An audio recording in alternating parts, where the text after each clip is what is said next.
Over the past 2 decades, the river cruise industry has been rapidly growing. As a super frequent traveler myself, you may not be surprised to learn that I've taken 2 recent river cruises.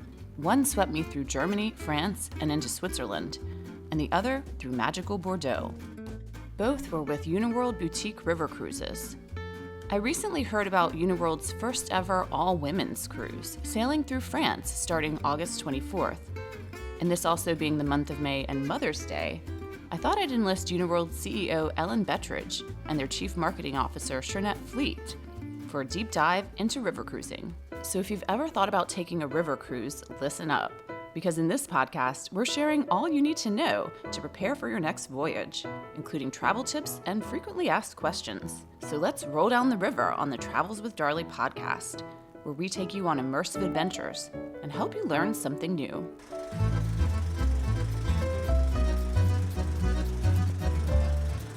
On my Uniworld Rhine River cruise, I enjoyed sailing by castles and countryside as we traveled through Germany and Alsace, France, ending our journey in Switzerland.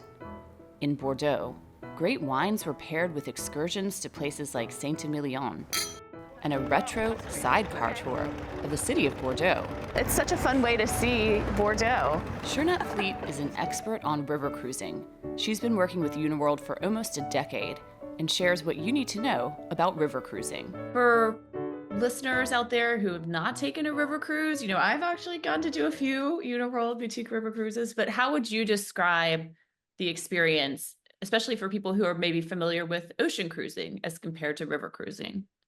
Yeah, well, like ocean cruising, river cruising is a great way to sample several different cities or countries on one trip. Similar to ocean, we always say you travel all over and unpack once, which is great.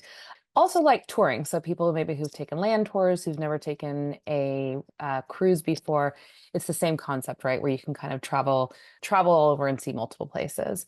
What we love about river cruising, it's a little bit smaller, more intimate groups than you would see with an ocean cruise. Ocean often takes you to a destination, where river cruises take you through a destination, right? Rivers run through the heart of cities and countries. So it's a really great way to just really be in a city and a country and engage in it in a very different way than you would if you were on land or if you were on an ocean cruise. What I really liked about river cruising through Europe is that in many locations when we often docked right in the town or city, meaning I could just step off the ship and I was in the heart of the action. Super convenient. What are your top tips for people who are new to river cruising? So my top tips for new river cruisers would probably be, number 1, enjoy the ship as much as the destination itself. River cruising is great. It's going to bring you to all these great destinations. And people may initially think, great, I'm going to get off. I'm going to go do this. I'm going to go do that. And I'm going to do this. And it can be very busy and very active. But at the same time, the ship itself is fantastic. And I encourage people to also just take that time to sit in the lounge or sit in the top deck with like a coffee and just enjoy the sailing, just sit there and enjoy the scenery as it passes you by. It really is beautiful. Oftentimes on ships, especially on Uniworld ships, there's always things going on. So there's yoga classes in the morning. There's different things happening. Enjoy it. Enjoy the ship itself. Have that extra dessert, indulge in the food. It's all included, so enjoy the ship. River cruises like Uniworld's are all inclusive. And as Uniworld's CEO Ellen Bettridge shares, that can make for a more stress-free vacation experience. To me, it feels almost like you're at your own personal country club and you don't have to sign for anything. Everything's included. So if you decide you want to have, a latte in the morning, you can have a latte in the morning. It's not an extra charge. If you want to have a glass of wine at night, you can have it. And by the way, you can have 2. So everything's included. That is very nice from your drinks. And then also your Wi-Fi is included. Your gratuities are included. Your transfers are included. So the idea being is we want to take away any worry that you have. So the moment you step on board, there should be nothing that you need to worry about. I'm a big proponent of packing lightly on my travels, even though with film equipment in tow, it's not always possible. One good thing about a river cruise is that you get to visit multiple locations and you don't have to move hotels along the way. This means packing lightly is possible. Don't overpack. This is a really good tip. And this is something I've had to learn myself over the years as traveling. What I absolutely love about a river cruise, and we have this on our ships, some river cruise companies have this on their ships, where there's actually complimentary washing machines on board. So it's great when you're traveling that you can, you actually don't need to pack a lot, pack fairly light. And you can quickly just throw in a load of laundry if you want to, rewear stuff throughout the week. It's especially nice if you're taking a longer cruise. Maybe it's a 15-day cruise, a 2-week cruise, where you don't want to, and you don't need to overpack.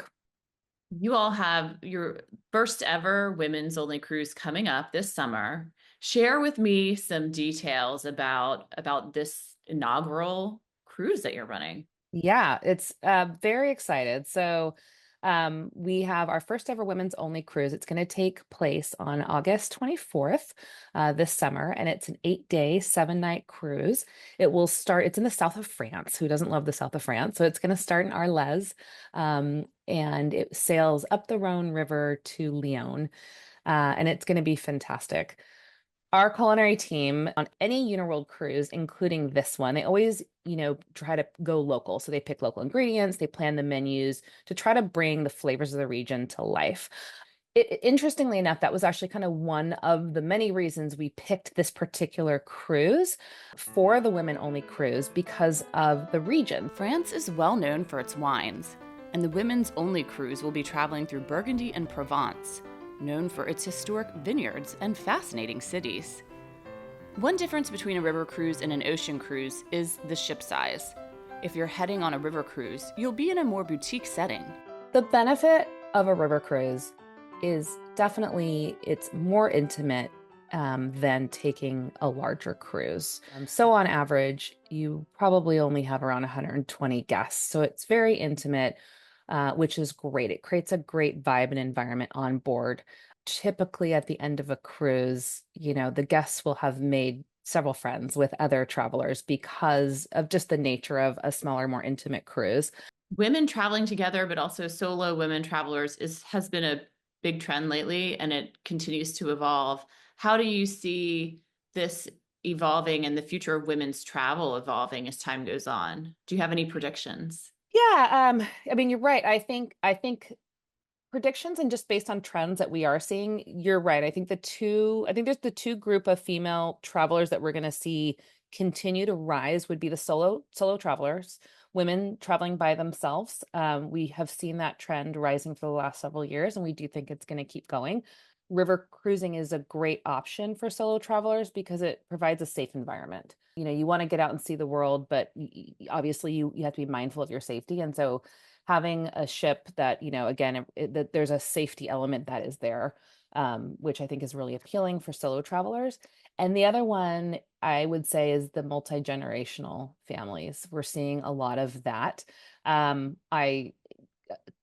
years ago, I was on our ship, and I saw the most amazing family on board. And it was literally a grandmother with her adult daughters and their adult daughters. So it was 3 generations of women spanning probably from early 20s all the way up to, 80s. And they had the best time. Watching them was just a delight, just to see how they were connecting as a family, spending that time together. But during the day, they kind of each had different ways of exploring the city, right? So the granddaughters and the daughters could explore the city by bike and, ride the bikes in the city, whereas maybe the grandmother picked a bus tour or a tour where she didn't have to, go on the bike, but they could all come back together at dinner time and talk about their day and connect. And so you're seeing a lot more of that with especially river cruising, of the multi-generational families that have, they like the appeal of having like different ways to explore the city, but all come together and be together on the cruise.